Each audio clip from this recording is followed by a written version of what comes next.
It was May Day, and that could only mean one thing. Norman and his mum were on the M25 with their National Trust membership cards. The flowers only bloom for a few weeks, dear. His mum chided. I'm going the speed limit. I may be old but I'm not blind, Norman.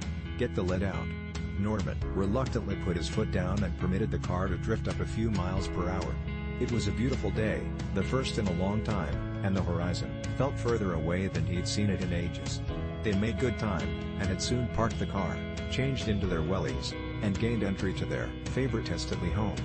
The estate had once belonged to a baronet whose layabout heir had ceded the property to settle gambling debts at Crockford's. The house contained little more than taxidermy and yellowed paintings of hunting dogs, but the gardens had been restored after their pre-war layout was revealed via drought in the 90s. Norman and his mum visited at least twice a year for the May bloom, and again in October for the leaves.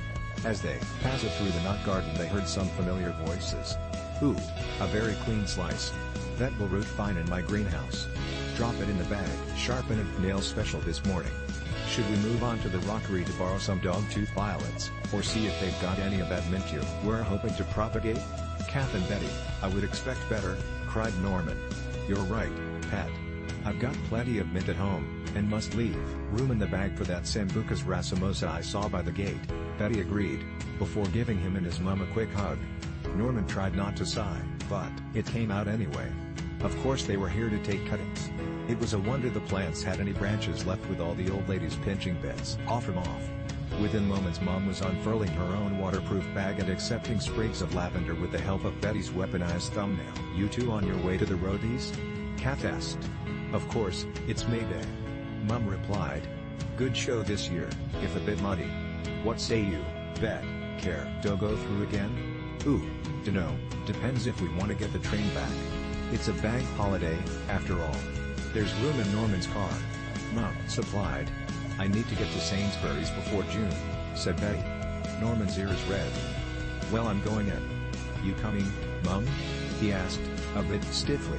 Oh, twist my arm, said Betty. I want to go back for that black magic chameleon we saw on the way to the farm.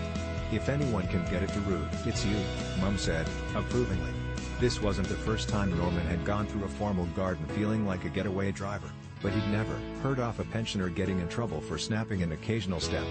Indeed, his mother regularly asked the gardeners to snip her a sprig themselves, if they were around, and write the name of the variety in her notebook. She'd only been told no once, and they didn't tour the property. Potoft